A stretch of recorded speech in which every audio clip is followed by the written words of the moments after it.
Por 7 anos, o CEO escondeu tudo, mas quando a mulher humilde entrou no carro, ele não conseguiu mais fingir. Mas o que aconteceu depois, ninguém poderia imaginar. Nossas histórias têm viajado longe. De onde você está assistindo hoje? Compartilhe com a gente nos comentários. Isadora Farias respirou fundo, o coração acelerado enquanto encarava a mesa da sala de jantar. A luz fraca do abajur jogava sombras no rosto de Leandro Cruz, que a observava com olhos frios, os braços cruzados.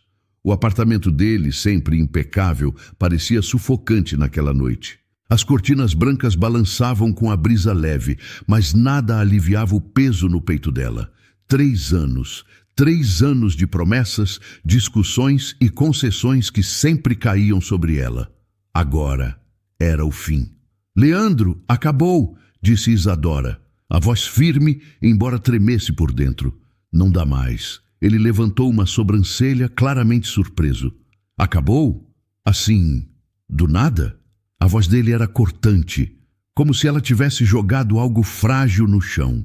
Depois de tudo que fiz por você, Isadora fechou os olhos por um segundo, segurando a raiva. Tudo que fiz por você.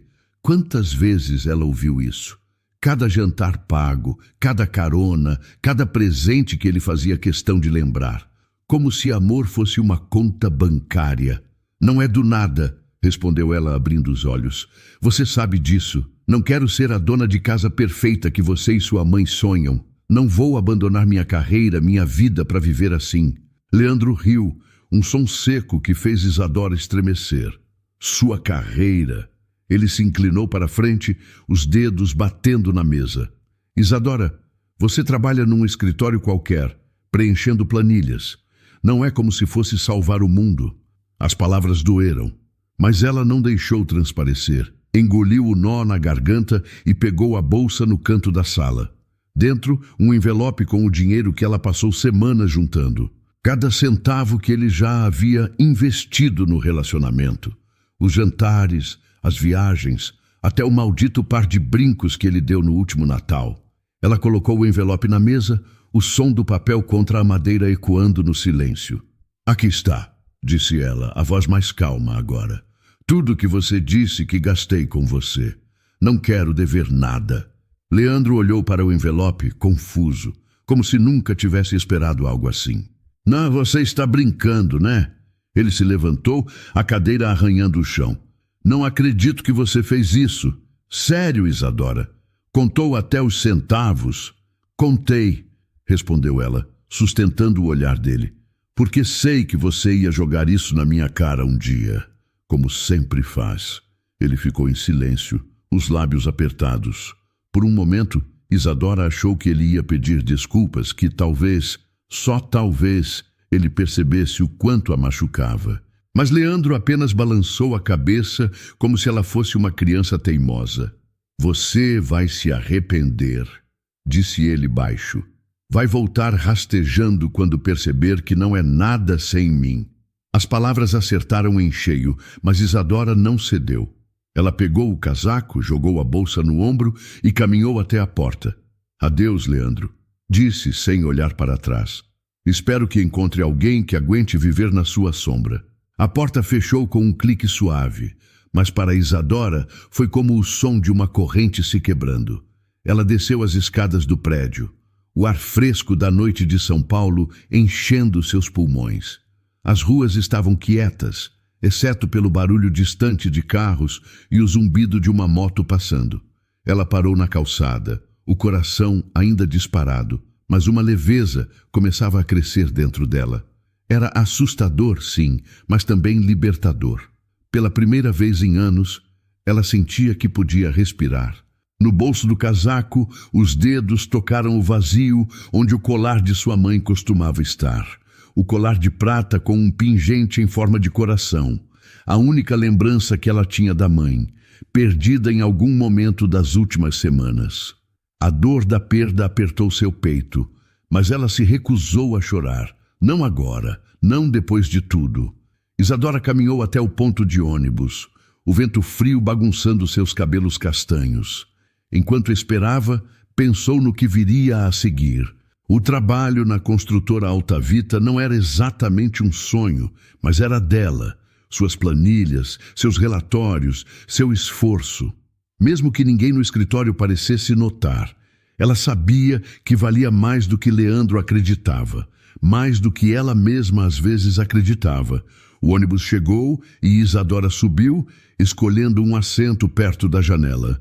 A cidade passava em borrões de luzes e sombras, e ela se permitiu sonhar, só um pouco, com um futuro onde ninguém a mandasse calar, onde ninguém a fizesse sentir pequena, onde ela pudesse ser, simplesmente, Isadora.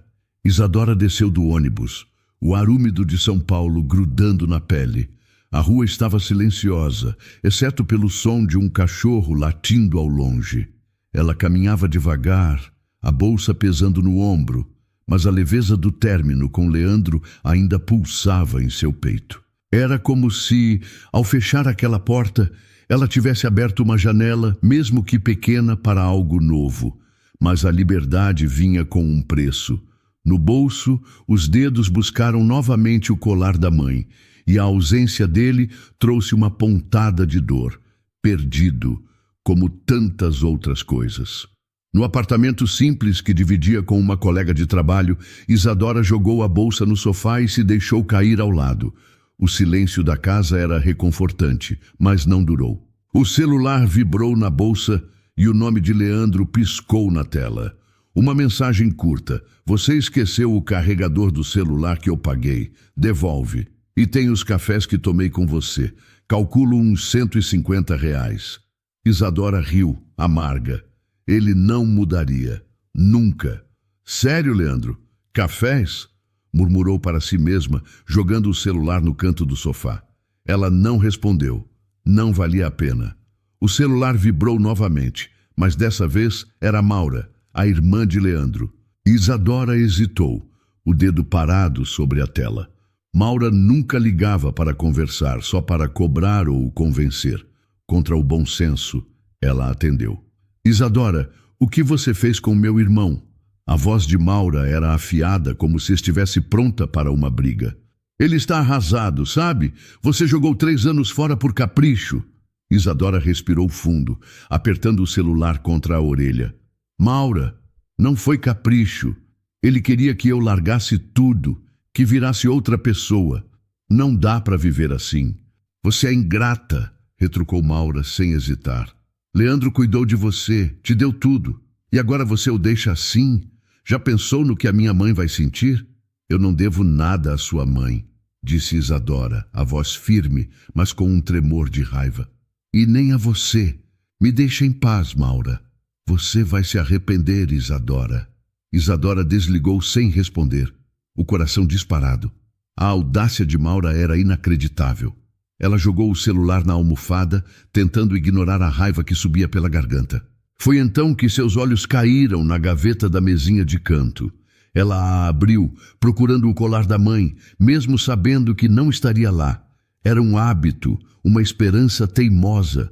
O colar de prata com o pingente em forma de coração era a única coisa que restava da mãe, que morreu quando Isadora tinha 10 anos. Ela lembrava da mãe colocando o colar em seu pescoço, dizendo: "Isso é para te lembrar que você é forte, minha menina." Perder aquele colar parecia uma traição àquela memória. Isadora se levantou caminhando até a janela. A cidade lá fora brilhava com luzes distantes e ela tentou se concentrar no presente. O trabalho na Altavita era sua âncora agora. Mesmo que fosse um ambiente cheio de egos e jogos de poder, era onde ela podia provar seu valor. Amanhã ela entregaria um relatório importante, algo que passou semanas preparando. Talvez, só talvez, alguém notasse seu esforço. Mas a lembrança do colar voltou, trazendo com ela flashes da infância. A mãe rindo na cozinha, o cheiro de bolo assando, a promessa de que tudo ficaria bem. Isadora fechou os olhos, sentindo as lágrimas queimarem. Perder o colar era como perder a mãe de novo. Ela enxugou o rosto, decidida a não se deixar afundar. Precisava seguir em frente. O celular vibrou novamente, mas ela o ignorou. Provavelmente Maura, ou pior, Leandro, com mais uma conta ridícula.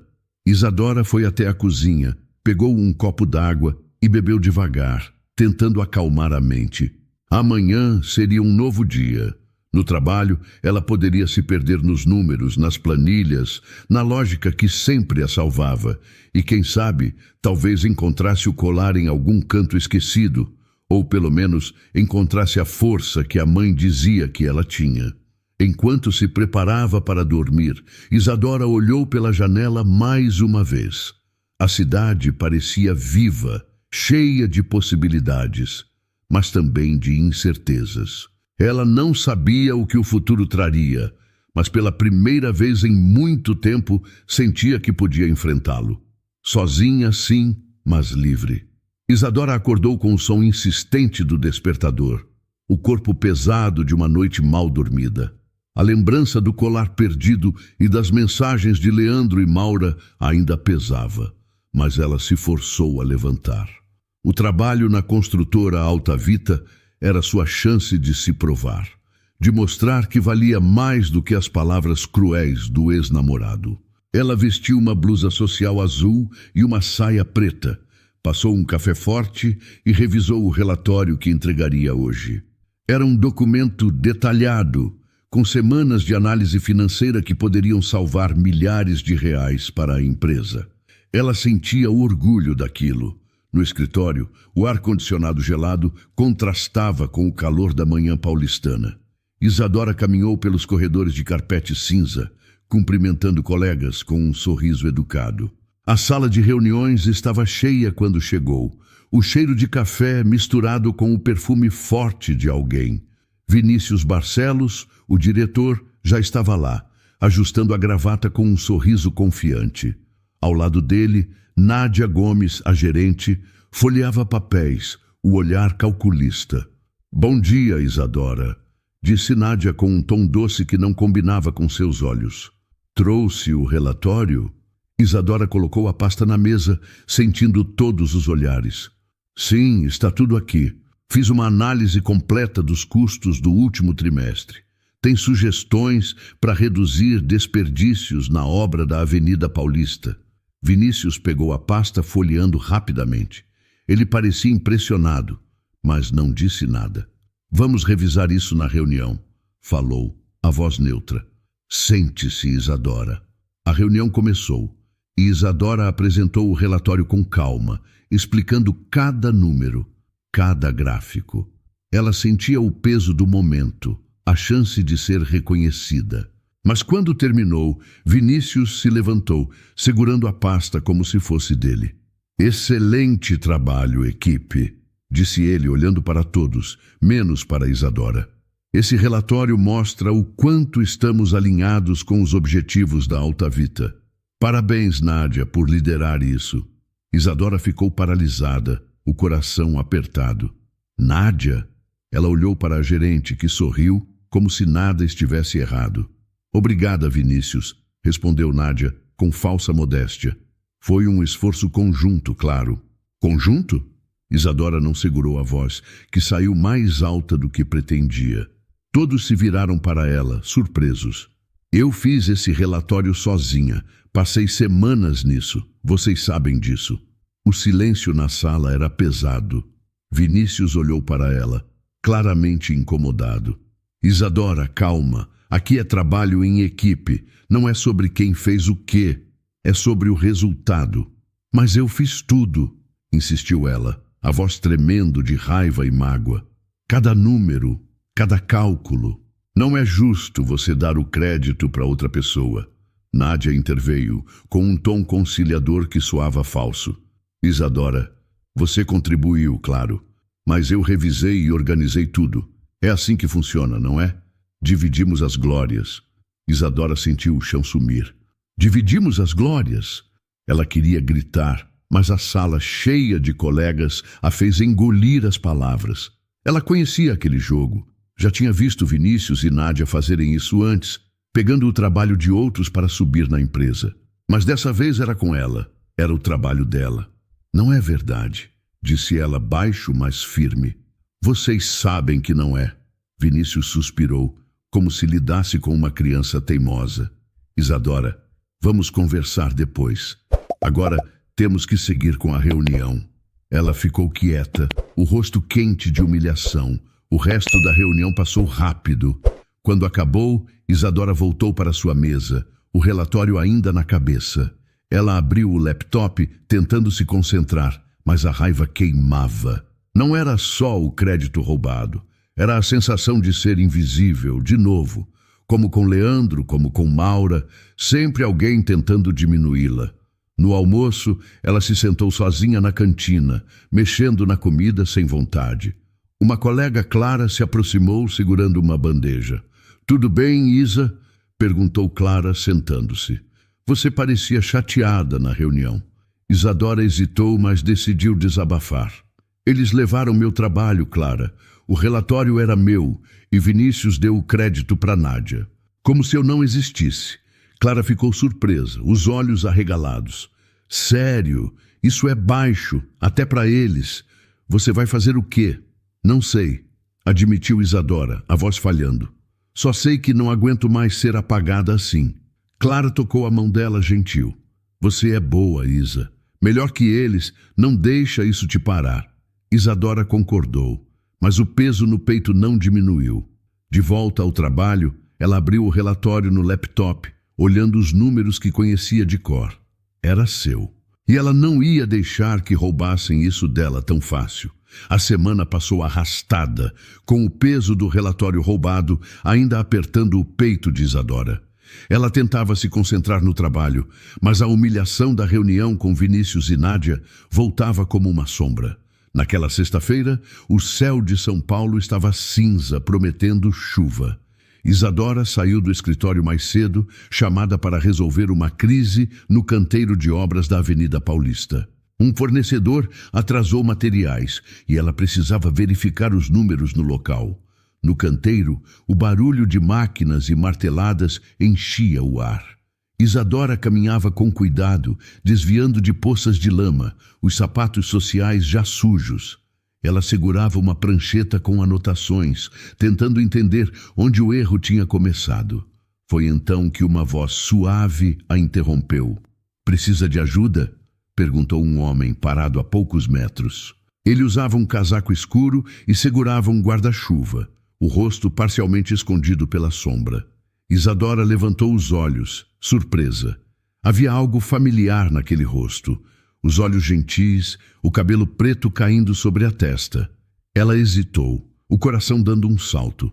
"Desculpe, eu estou só verificando uns números", respondeu, a voz um pouco trêmula. "Mas obrigada." Ele sorriu, um sorriso quente que contrastava com o frio da tarde. "Parece que você está perdida nesse caos. Posso ajudar com os cálculos, se quiser. Já lidei com obras assim." Isadora ficou curiosa, estudando-o. Ele parecia fora de lugar ali, com roupas elegantes demais para um canteiro de obras.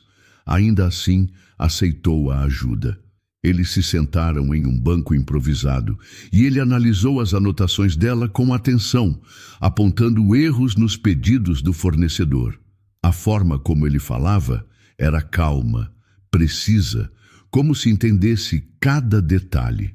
"Você é bom nisso", disse Isadora, impressionada. "Já trabalhou com construção?" Ele riu, um som baixo e genuíno. "Algo assim, digamos que cresci vendo obras como essa. Meu nome é Ji-Wan, aliás, Ji-Wan Han." O nome acendeu uma faísca na memória de Isadora. Ji-Wan Han. Ela o conhecia. Anos atrás, no colégio público onde estudou por um breve período, havia um garoto quieto, de ascendência coreana, que sentava no fundo da sala. Ele era gentil, mas reservado, sempre com um caderno de anotações. Será que era ele? "Você estudou no Colégio Municipal São Lucas, uns 7 anos atrás?" perguntou ela, hesitante. Ji-Wan pareceu surpreso, os olhos se arregalando por um instante. "Estudei, sim. Como você sabe?" "Eu também estava lá", disse Isadora, um sorriso tímido surgindo. "Isadora Farias. Acho que a gente se falou algumas vezes. Você me ajudou com um trabalho de matemática uma vez." Ele a olhou por um longo momento, como se tentasse encaixar as peças. Isadora. Ele parou, o rosto suavizando. Claro, eu lembro. Você era a menina que sempre perguntava tudo 2 vezes para ter certeza. Ela riu, sentindo uma leveza que não sentia há dias. Eu era meio chata com isso. Não acredito que te encontrei aqui no meio dessa bagunça. A chuva começou a cair e Ji-wan abriu o guarda-chuva, cobrindo os dois. Vem, te dou uma carona. Não dá para ficar aqui com esse tempo. Isadora hesitou, mas aceitou. O carro dele, um sedã preto discreto, estava estacionado ali perto. Dentro, o cheiro de couro e o calor do aquecedor a fizeram relaxar. Enquanto dirigiam, conversaram sobre o passado. O colégio, os professores, as memórias simples de uma época mais leve. Ji-wan parecia diferente agora, mais confiante, mas ainda com aquela gentileza que ela lembrava. E o que você faz agora? Perguntou Isadora, curiosa. Não parece o tipo que fica em canteiros de obras. Ele sorriu, mantendo os olhos na estrada. Trabalho com negócios. Digamos que sou bom em resolver problemas. E você? Parece que está carregando o mundo nas costas. Ela suspirou, pensando no relatório, em Leandro, no colar perdido. Só tentando sobreviver ao trabalho. E à vida, acho. Ji-wan estacionou perto do prédio dela, a chuva ainda caindo forte. Você vai ficar bem, Isadora. Sempre foi forte. Lembro disso. As palavras a pegaram desprevenida, aquecendo algo dentro dela.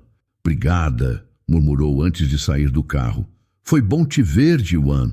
Naquela noite, sozinha no apartamento, Isadora descobriu, por uma pesquisa rápida no celular, que Ji-wan Han não era só um ex-colega de escola. Ele era o presidente do Grupo Tang, uma das maiores empresas do país. Um bilionário. Isadora ainda sentia o calor das palavras de Ji-wan Han, mesmo dias depois da carona inesperada. A descoberta de que ele era o presidente do Grupo Tang a deixou atordoada. Mas o que mais a inquietava era a memória daquele sorriso gentil, tão parecido com o do garoto que a ajudou no colégio anos atrás. Ela tentava se concentrar no trabalho, mas a rotina na Altavita parecia mais pesada desde que Vinícius e Nádia roubaram seu relatório. Ainda assim, ela seguia, revisando números e ignorando as mensagens insistentes de Leandro e Maura. Naquela manhã, o escritório estava agitado com rumores. Uma transmissão ao vivo do Grupo Tang, marcada para o meio-dia, prometia um anúncio importante. Isadora ouviu colegas comentando enquanto tomava café na copa. Parece que o Ji-wan Han vai falar sobre uma fusão, disse Clara, mexendo o açúcar no copo. Ouvi que ele está noivo de uma herdeira, a Gabriele Shu. Sabe, aquela família dona de metade do setor imobiliário? Isadora ficou surpresa, o café quase entalando na garganta. Noivo? Ela tentou não deixar a notícia afetá-la. Afinal, o que ela esperava? Ji-wan era um bilionário e ela apenas uma analista lutando para ser notada. Que bom para ele, murmurou forçando um sorriso. Deve ser uma vida bem diferente da nossa. Clara riu, sem perceber a sombra nos olhos de Isadora. Diferente? Imaginam a gente aqui ralando e ele lá decidindo o destino do mundo. Isadora voltou para sua mesa, o coração apertado. Ela abriu o laptop, tentando se perder nos números, mas sua mente voltava para Ji-wan. A forma como ele a olhou no carro, como se realmente a visse. Era só gentileza, ela dizia a si mesma. Nada mais. Ao meio-dia, a transmissão começou, e o escritório inteiro parou para assistir no projetor da sala de reuniões. Isadora hesitou, mas se juntou aos colegas. Na tela, Ji-wan aparecia impecável em um terno cinza, o rosto sério, mas com aquele mesmo calor nos olhos. Ao lado dele, Gabriele Shu, uma mulher elegante com cabelos longos e um sorriso perfeito, posava para as câmeras. Eles pareciam um casal saído de uma revista. Ji-wan começou a falar, a voz firme e clara. Hoje, quero esclarecer os rumores sobre a fusão entre o Grupo Tang e a Shu Empreendimentos, e também sobre minha vida pessoal. O silêncio na sala era absoluto. Isadora prendeu a respiração sem saber por quê. Jiwan olhou diretamente para a câmera como se falasse com cada pessoa assistindo. Há meses, minha família e a família Xu planejaram um noivado. Mas eu não posso seguir com isso. Não amo Gabriele. Meu coração pertence a outra pessoa. Um murmúrio coletivo tomou a sala. Gabriele, ao lado dele, ficou pálida, o sorriso congelado. Isadora sentiu o chão tremer sob seus pés. Outra pessoa? Quem? Jiwan, o que você está fazendo? Perguntou Gabriele, a voz baixa, mas captada pelo microfone. Isso não estava combinado. Ele a olhou com uma mistura de culpa e determinação. Desculpe, Gabriele, não posso viver uma mentira. Você merece alguém que te ame de verdade. A transmissão foi cortada rapidamente e a sala explodiu em comentários. Isadora ficou parada, o coração disparado. Clara se virou para ela, animada. Meu Deus, isso foi louco! Quem será essa outra pessoa? Aposto que é alguma celebridade. Isadora forçou um riso, mas mal ouviu o resto. Ela voltou para sua mesa, a cabeça girando. Não fazia sentido, mas uma parte dela, pequena, teimosa, queria acreditar que Jiwan se lembrava dela, que talvez... Não, era ridículo. Ele era um bilionário, e ela apenas uma lembrança distante. No fim do dia, Isadora saiu do escritório, a mente cheia de perguntas. O celular vibrou com uma mensagem de um número desconhecido. Isadora, é o Jiwan. Podemos conversar? Preciso te contar uma coisa. Ela parou na calçada, o coração pulando no peito. Como ele tinha o número dela? E o que queria dizer? Antes que pudesse responder, outra mensagem chegou, de Clara. Você viu? O vídeo do Jiwan está viralizando. Todo mundo quer saber quem é a tal mulher. Isadora guardou o celular sem saber o que sentir. Isadora segurava o celular, relendo a mensagem de Jiwan. Podemos conversar? Preciso te contar uma coisa. O coração dela batia forte, dividido entre curiosidade e medo. A transmissão ao vivo, onde Jiwan terminou o noivado com Gabriele Xu, ainda ecoava em sua mente. Quem era a outra pessoa que ele mencionou? Ela queria respostas, mas a ideia de enfrentá-lo a assustava. Mesmo assim, respondeu, tudo bem, onde? A resposta veio rápido. Canteiro da Paulista, às 6, é mais reservado. O canteiro de obras parecia o lugar perfeito para uma conversa longe dos olhares curiosos do escritório. Isadora chegou ao entardecer, o céu alaranjado refletindo nas poças de lama. O barulho das máquinas havia parado e o silêncio do lugar a deixou inquieta. Jiwan já estava lá, perto da passarela de madeira, as mãos nos bolsos do casaco escuro.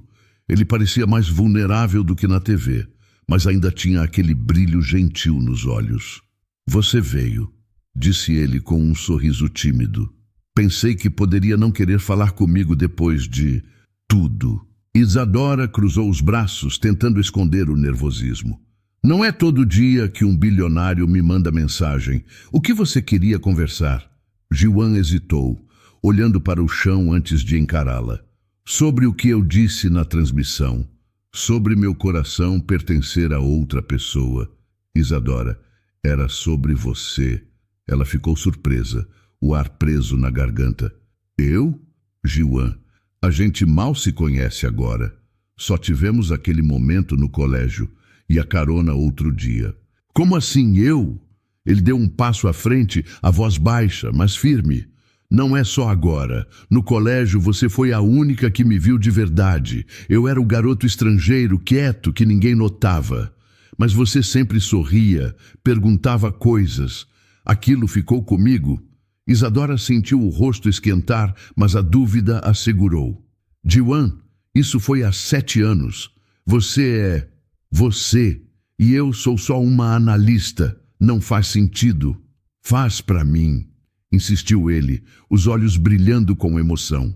Quando te vi no canteiro outro dia, soube que era você. Não era só uma lembrança, Isadora, era real. Ela balançou a cabeça, o coração dividido. E o noivado? Você terminou com Gabriele na frente de todo mundo? Por quê? Por uma memória de adolescente? Ji-wan pareceu magoado, mas respondeu com calma. Não foi só uma memória. Eu não podia casar com alguém que não amo. Mas talvez eu tenha sido rápido demais, te assustado. Desculpa se... Não é isso, interrompeu Isadora, a voz tremendo. É que eu não sei se acredito. Você é um bilionário, Ji-wan.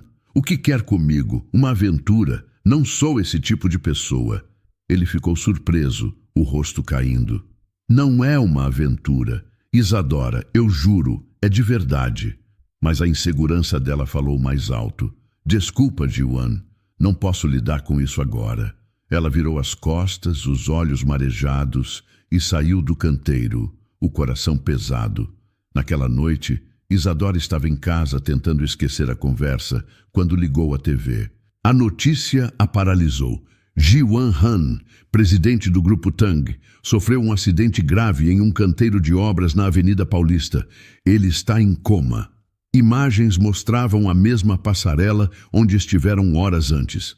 Uma tábua cedeu e ele caiu em um buraco de concreto. Isadora sentiu o mundo desabar. Não, sussurrou, as lágrimas caindo. Ele ficou lá depois que ela saiu. Por quê? A culpa a sufocou. Se não tivesse ido embora, se tivesse ouvido, talvez ele estivesse bem. Ela pegou o carro e dirigiu rápido para o hospital. No hospital, uma enfermeira se aproximou, o rosto sério. Ele está em coma, disse ela gentil. Teve uma lesão grave na cabeça. Não sabemos quando ou se ele vai acordar. Isadora sentiu o chão sumir. Ele vai ficar bem, não vai? Perguntou, a voz falhando. Estamos fazendo o possível, respondeu a enfermeira tocando o ombro dela. Você pode ficar com ele se quiser. Na UTI, Isadora sentou ao lado da cama de Ji-wan. Ele parecia tão frágil, ligado a máquinas que apitavam baixo. Ela segurou a mão dele, fria e imóvel. Desculpa, Ji-wan, murmurou, a voz quebrada. Eu não devia ter te deixado lá. Acorda, por favor. A culpa e o medo a sufocavam, mas ela não saiu. Ficaria ali, cuidando dele, não importava o que viesse. Uma voz cortante interrompeu. Quem é você? Era um homem mais velho, o pai de Ji-wan, Han Tae-gon, com olhos frios. Não tem lugar aqui. Eu sou Isadora, respondeu ela, enxugando as lágrimas. Não, só quero ajudar. Ajuda? Retrucou ele, o tom duro. Você não pertence a esse mundo. Saia. Isadora levantou o rosto, as lágrimas secas marcando a pele. Ela olhou para o homem mais velho, cuja dor se manifestava em uma raiva fria. Por um instante, a antiga Isadora, a que se encolhia diante de Leandro, quis obedecer. Quis fugir daquele olhar que a julgava sem conhecê-la. Mas então, a imagem de Ji-wan, imóvel na cama da UTI, invadiu sua mente. A lembrança da gentileza dele no canteiro de obras, do jeito como ele a ouviu, a viu de verdade. Não, ela não iria a lugar nenhum. Eu vou ficar, disse ela, a voz baixa, mas inabalável. Ele não está sozinho. O Sr. Han a fuzilou com os olhos, mas não insistiu. Deu as costas e se afastou, deixando um silêncio carregado de desprezo. Isadora respirou fundo, sentindo uma nova força se firmar dentro de si. A culpa ainda estava lá, uma companheira constante, mas agora havia também um propósito. Ela cuidaria dele, mesmo que o mundo inteiro dissesse que ela não tinha esse direito. Os dias seguintes se transformaram em uma rotina exaustiva e turva. Manhãs no escritório da Alta Vita, onde o ar parecia envenenado pela presença de Vinícius e Nádia.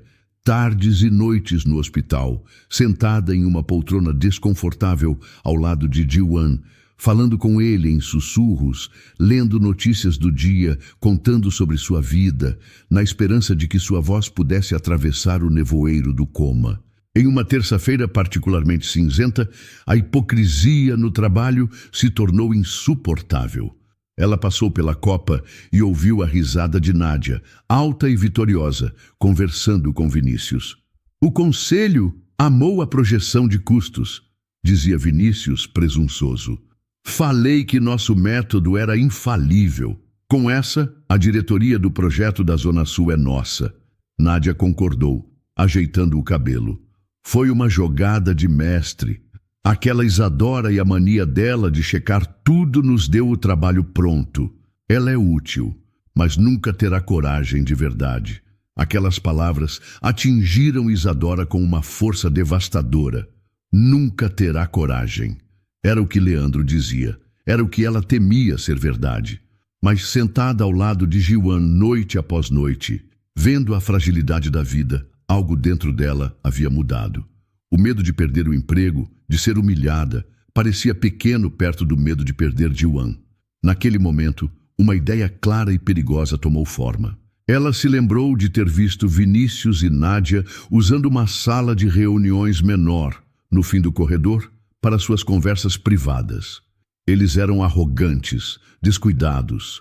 A raiva deu lugar a um foco frio e calculista. No dia seguinte, Isadora chegou mais cedo. Comprou um café e sentou-se na copa, o coração batendo forte.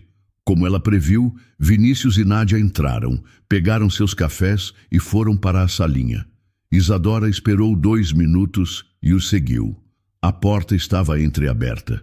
Com as mãos trêmulas, ela pegou o celular, ativou o gravador de vídeo e o posicionou discretamente atrás de um vaso de plantas no corredor, com a câmera apontada para a fresta da porta.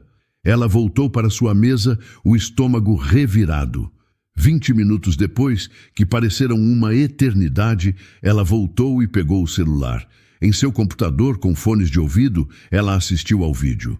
A qualidade era ruim, mas o áudio era claro.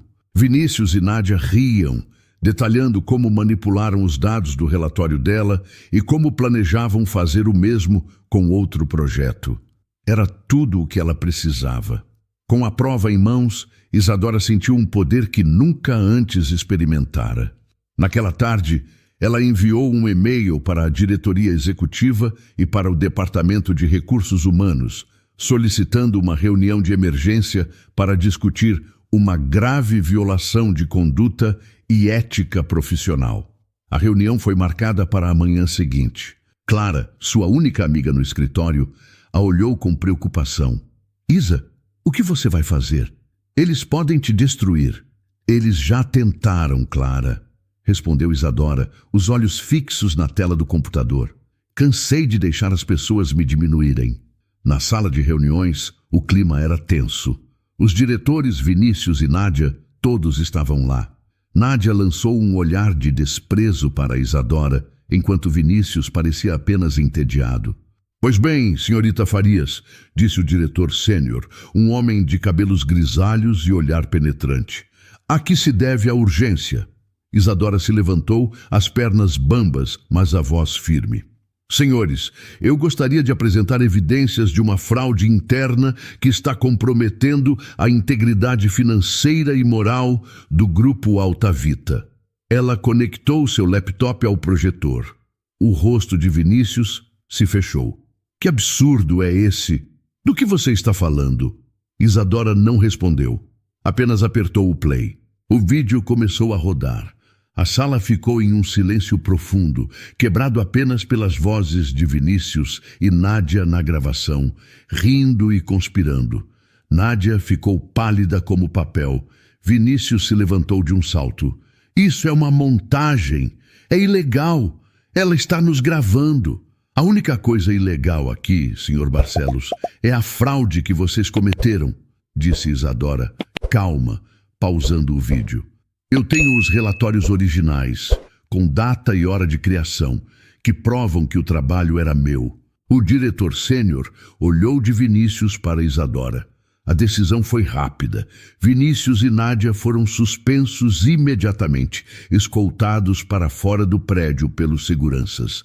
Naquela mesma tarde, Isadora foi chamada à sala do diretor. Ele ofereceu um pedido de desculpas em nome da empresa e, em seguida, uma proposta. O cargo de diretor de auditoria interna está vago. Ele é seu, se o quiser. Precisamos de alguém com a sua integridade. Isadora aceitou. Ao entrar na antiga sala de Vinícius, agora sua, ela olhou pela janela à vista panorâmica de São Paulo. Era uma vitória. uma grande vitória. Mas seu coração não estava ali. Estava a quilômetros de distância, em um quarto de hospital silencioso, onde o único som era o bip constante da máquina que mantinha Jiwan vivo. A vitória na Alta Vita, que deveria ter um gosto doce, era apenas um lembrete do que ela não podia consertar. Juntou suas coisas, desligou a luz e dirigiu pelas ruas de São Paulo, o caminho para o hospital já gravado em sua memória. O luxo do poder era vazio comparado à urgência da vida. Ao entrar no quarto da UTI, o cheiro de antisséptico e a melodia constante dos monitores a receberam como um abraço familiar e doloroso. Jiwan estava igual, o rosto sereno em um sono profundo demais, os cabelos pretos contrastando com a brancura dos lençóis. Ela puxou a poltrona para perto da cama, o ritual diário se repetindo. "Oi", sussurrou ela, pegando a mão dele. Estava menos fria hoje. Ou talvez ela estivesse se acostumando. "Tive um dia cheio. Você não vai acreditar." E ela contou. Contou sobre a reunião, sobre o vídeo, sobre como as vozes de Vinícius e Nádia soaram patéticas quando a verdade apareceu. Contou sobre a promoção, sobre a sala nova. "É engraçado, não é? Consegui tudo o que eu achava que queria. Respeito, um cargo importante, mas estou aqui. E a única coisa que realmente importa é que você abra os olhos." Ela ficou em silêncio por um longo tempo, apenas segurando a mão dele, sentindo a pulsação fraca sob seus dedos. As semanas se arrastavam nesse ritmo. Durante o dia, ela era a nova e eficiente diretora de auditoria, impondo respeito com sua inteligência e retidão. À noite, despia-se do cargo e era apenas Isadora, a mulher que velava pelo sono de um homem que mal conhecia, mas por quem sentia uma conexão que desafiava a lógica. Uma noite, enquanto lia um livro de poesias em voz baixa, a porta se abriu. Han Tae-gon entrou, o rosto tão rígido e controlado quanto na primeira vez que o viu. Ele a observou por um momento, a desaprovação clara em sua postura. "Você continua aqui", afirmou ele, a voz sem emoção. Não era uma pergunta. Isadora marcou a página do livro e o colocou de lado. "Sim, senhor, e vou continuar." Ele se aproximou da cama, do outro lado, olhando para o filho com uma expressão que Isadora não conseguiu decifrar. "O que você quer?" perguntou ele, finalmente olhando para ela. "Meu filho está nesta cama, inconsciente, e você não sai do lado dele. O que espera ganhar com isso? Nossa gratidão, dinheiro." As palavras foram calculadas para ferir, para reduzi-la a uma aproveitadora. A antiga Isadora teria se encolhido, talvez até chorado, mas a mulher que enfrentou uma diretoria inteira apenas o encarou de volta, a mágoa dando lugar a uma calma triste. "Com todo o respeito, Sr. Han, o senhor está enganado. Eu não quero absolutamente nada de você ou da sua família." "Então por que está aqui?" insistiu ele, a voz subindo um pouco. "O que uma mulher como você, uma brasileira de origem simples, pode oferecer a ele que os melhores médicos do mundo não podem?" Aí estava. O desprezo nu e cru. Não era apenas por ela estar ali, mas por quem ela era. Uma estrangeira, uma ninguém aos olhos dele. Isadora respirou fundo, escolhendo as palavras com cuidado. "Eu não sou médica, não posso curar o corpo dele, mas eu estava com ele antes do acidente. Ele me procurou, nós conversamos. Eu sei que por trás do presidente bilionário existe uma pessoa boa, gentil, alguém que me ajudou com a lição de matemática anos atrás, sem pedir nada em troca. É por essa pessoa que estou aqui, não pelo seu dinheiro ou pelo seu nome." Ela falou com tanta sinceridade que Han Tae-gon pareceu momentaneamente surpreso. Ele a estudou, os olhos escuros tentando encontrar alguma mentira, alguma falha em sua fachada. "Você acha que conhece meu filho por causa de uma conversa? Isso é ingenuidade." "Talvez seja", admitiu Isadora, a voz suave. "Mas é o que eu sinto. E enquanto eu sentir que minha presença pode trazer algum conforto para ele, mesmo que ele não possa me ouvir, eu não vou sair. O senhor pode me desprezar o quanto quiser. Não vai mudar nada. A firmeza dela o desarmou. Ele não tinha uma resposta para aquilo, para aquela devoção que ele não conseguia entender. Com um suspiro frustrado, ele se virou. Faça como quiser, disse ríspido antes de sair do quarto. Isadora soltou o ar que nem percebeu que estava segurando. As lágrimas vieram, quentes e silenciosas. Eram de dor pela hostilidade dele, mas também de alívio por ter se defendido. Ela se inclinou sobre Ji-wan, as lágrimas pingando em sua mão inerte. Você ouviu isso, Ji-wan? Sussurrou ela, a voz embargada. Seu pai não gosta muito de mim, mas tudo bem. Eu não estou aqui por ele. Estou aqui por você. Por favor, acorda. Acorda e me diz que eu não imaginei tudo. Acorda e me deixa pedir desculpas direito por ter ido embora aquele dia. A confissão de Isadora terminou em um sussurro quebrado, perdido no som rítmico das máquinas. Ela descansou a testa na beirada da cama, exausta, as lágrimas finalmente parando de cair. O cheiro de hospital, que antes a agredia, agora era apenas o pano de fundo de sua vigília. Ela ficou ali, segurando a mão de Ji-wan, sentindo o peso das últimas semanas em seus ombros. A vitória no trabalho, a hostilidade do Sr. Han, tudo se dissolvia diante da imobilidade dele. Acorda, por favor, repetiu ela, mais para si mesma do que para ele. E então algo mudou. Um calor sutil, uma pressão quase imperceptível contra seus dedos. Isadora levantou a cabeça devagar, sem ousar ter esperança. Seria sua imaginação, o cansaço pregando peças? Ela olhou para a mão dele, entrelaçada na sua, e viu um leve tremor no dedo indicador de Ji-wan. O coração dela parou por um segundo e depois disparou, batendo descontrolado contra suas costelas. Ji-wan, chamou ela, a voz um fio trêmulo. Os cílios dele tremeram. Uma, duas vezes. Um som baixo, um gemido de esforço escapou de seus lábios. Os olhos de Ji-wan se abriram. A princípio, estavam turvos, desfocados, vagando pelo teto branco antes de encontrarem os dela. A confusão no rosto dele era visível, mas ele a estava vendo. Ele estava ali. Enfermeira! Gritou Isadora, levantando-se de um salto, sem soltar a mão dele. Alguém, por favor! Ele acordou. Em um instante, o quarto se encheu de movimento.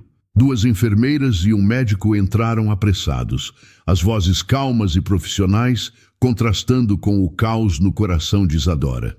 Senhora, por favor, pode nos dar um minuto? Pediu o médico gentilmente, enquanto checava as pupilas de Ji-wan com uma pequena lanterna. Isadora recuou, relutante, e ficou perto da porta, observando cada movimento, cada teste.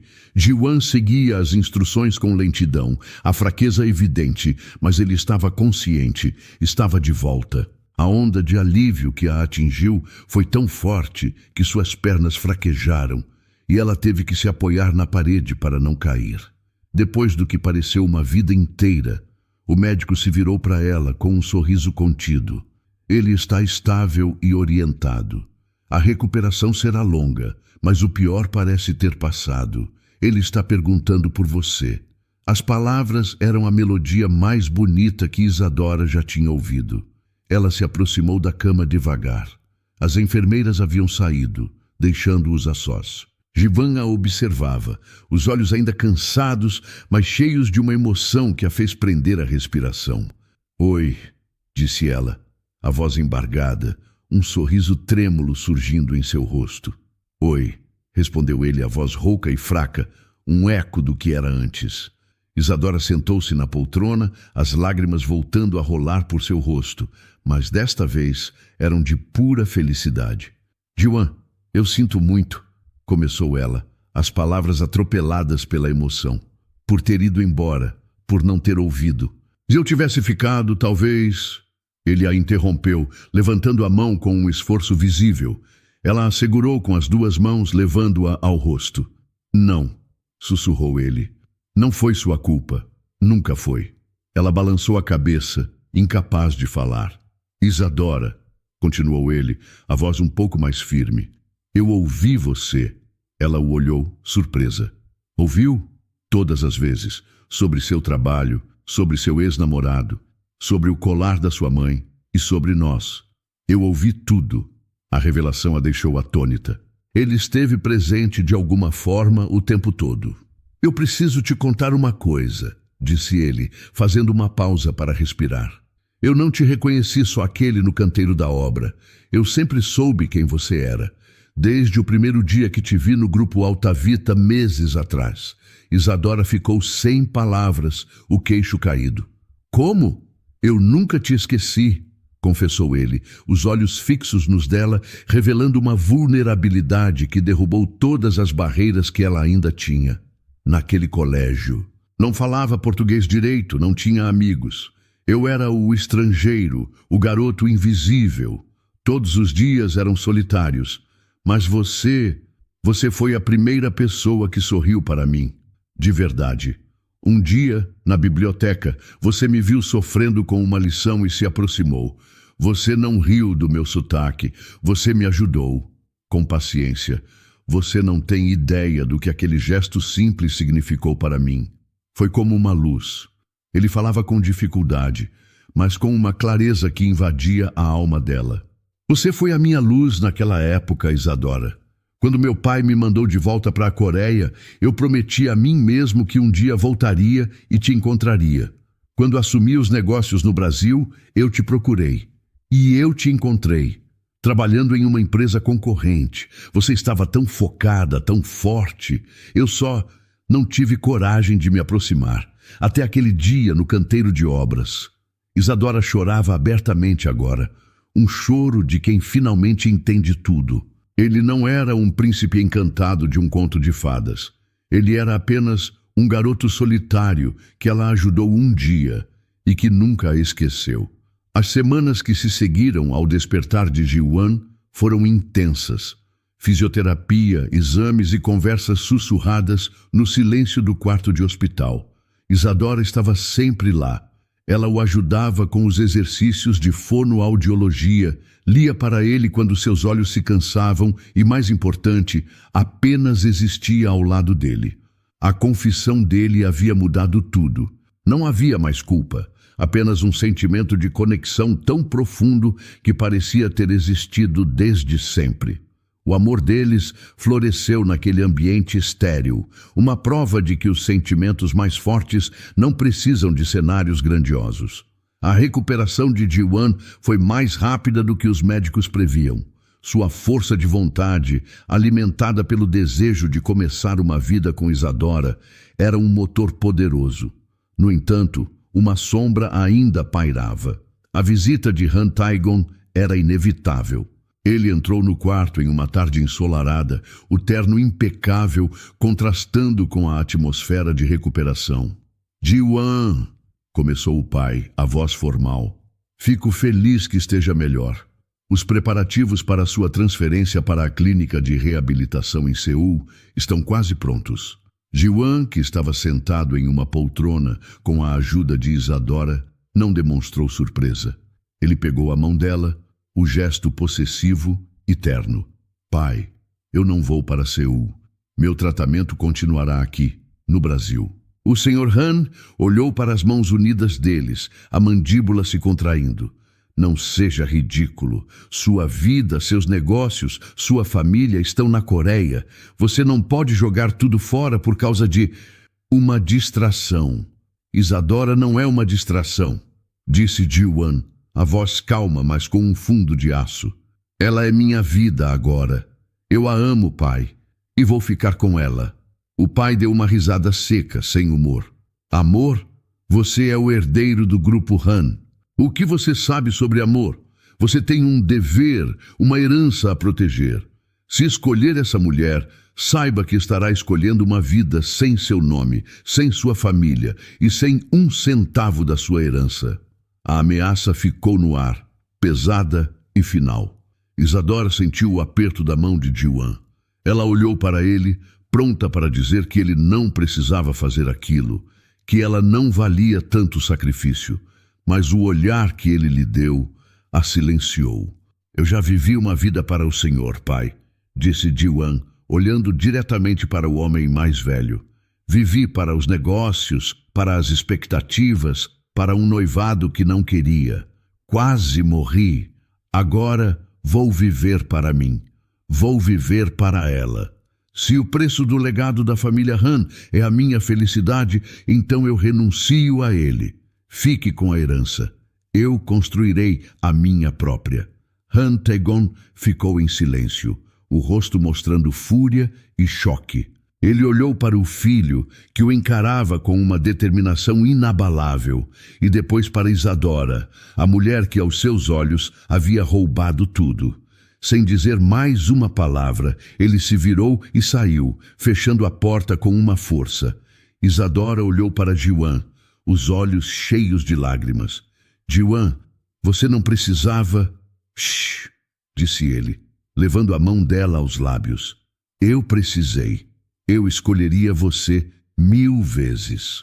2 meses depois, Jiwan estava de pé, mancando um pouco, mas de pé. Ele reassumiu a presidência do Grupo Tang no Brasil, agora separado dos negócios da família Han. Ele e Isadora moravam em um apartamento claro e moderno, cheio de risadas e de planos. Em uma noite, antes de saírem para o primeiro evento público de Jiwan desde o acidente, ele lhe entregou uma pequena caixa de veludo. Eu sei que nada pode substituir o que você perdeu, disse ele baixo, mas quero que isso seja um símbolo do nosso começo. Isadora abriu. Dentro, um colar de prata delicado com um pingente em forma de coração, cravejado com um pequeno diamante. Era simples, elegante e incrivelmente significativo. Ela chorou enquanto ele o colocava em seu pescoço. O evento era uma coletiva de imprensa transmitida ao vivo. A sala estava cheia. Isadora sentou-se na primeira fila, o coração de prata frio contra sua pele, sentindo uma onda de orgulho ao ver Jiwan subir ao palco. Ele falou sobre o futuro da empresa, sobre novos projetos, a voz forte e confiante. No final, ele fez uma pausa. Antes de terminar, disse ele, e seus olhos encontraram os dela na multidão. As câmeras o seguiram. Meu acidente me ensinou que a vida é curta e que nosso maior patrimônio não está em prédios ou números. Está nas conexões que fazemos, nas pessoas que nos dão força. Por 7 anos, uma luz me guiou de longe. Hoje, essa luz está aqui. Para o choque de todos, Jiwan desceu do palco e caminhou até ela. A multidão abriu caminho, um mar de rostos surpresos. Ele parou na frente de Isadora, o mundo inteiro assistindo. Com o joelho bom, ele se ajoelhou diante dela. Isadora Farias, disse ele, a voz embargada pela emoção, mas clara para todos os microfones. Você me salvou de mais maneiras do que imagina. Você quer se casar comigo e ser minha luz para o resto da vida? As lágrimas de Isadora eram de pura alegria. Entre soluços, ela conseguiu dizer a única palavra que importava. Sim, a sala explodiu em aplausos enquanto Jiwan deslizava um anel em seu dedo. Era um final que parecia um sonho, mas era real.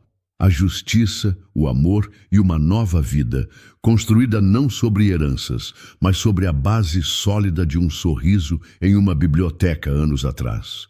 E então, o que achou da história? Deixe sua opinião nos comentários. Adoramos saber o que você pensa. Não se esqueça de deixar seu curtir no vídeo para nos apoiar e de se inscrever no canal. Até a próxima!